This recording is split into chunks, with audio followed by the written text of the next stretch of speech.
Maandag werd in IJsselstein het startsein gegeven voor de aanleg van het glasvezernetwerk in de gemeente. Theo Kouter, dorpsraadvoorzitter van Vredepil, was als een van de initiatiefnemers van het eerste uur een zeer trots man.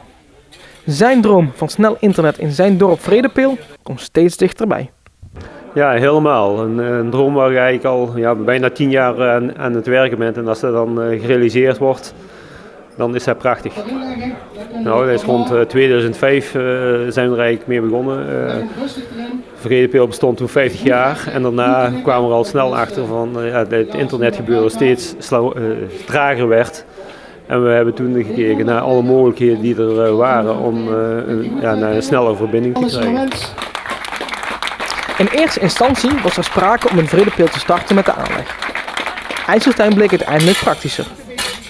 De start zal overigens niet zeggen dat de inschrijftermijn verlopen is.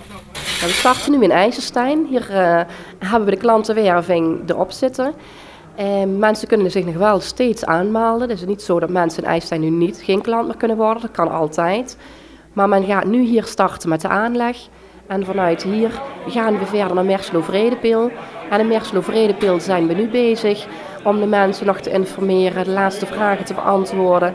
En daar heeft men tot 31 januari 2018 de kans om aan te melden om de glasvezel gratis binnen te krijgen.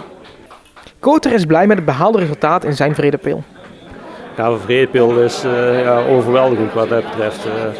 We hebben ongeveer een 82 huisinteresse. Ja, we hebben al meer aansluitingen, maar ja, er zijn ook bedrijven bij die meerdere aansluitingen hebben. Dus voor Vredepil zitten we 85, maar 90% van de aansluiting die we kunnen realiseren. Ja, dat is fantastisch. En hetzelfde als IJsselstein, waar die gepresteerd hebben in de laatste weken om naar die 65% te gaan met aansluitingen. Ja, dat is fantastisch. Minimaal nodig is binnen de bouwkom 30% en buiten de bouwkom 50%. En dat hebben we eigenlijk in alle dorpen behalve Blitterswijk, Wansum en Oosterum. En ik verwacht eigenlijk dat ik vanavond Blitterswijk aan kan kondigen dat die groen is, want die zit er echt heel dicht tegenaan. Een van de extra faciliteiten van het glasvezelnetwerk in de gemeente zijn de zogenaamde VIP's. Ja, dat klopt. Onze eigen VIP's, hè? Klinkt goed. Pelemaas gaat gebruik maken van onze eigen VIP's. De VIP's, dat zijn de video-inplugpunten.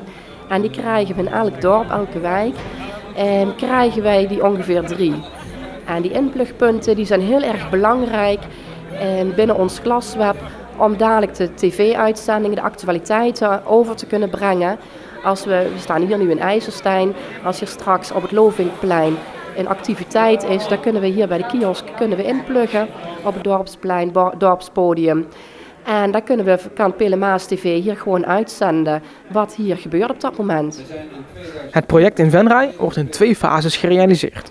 Fase 1 voor de dorpen is het eerste kwartaal van 2019 is de planning dat we alle dorpen voorzien hebben van glasvezel. En op het moment dat in de wijken het economisch haalbaar is, dan kan Bart Lemme, onze directeur, verder ook gaan tellen en de financiering aan gaan vragen. En dan kunnen we daar verder stappen. En hoe die planning eruit ziet, daar kunnen we op dit moment nog geen uitspraak over doen.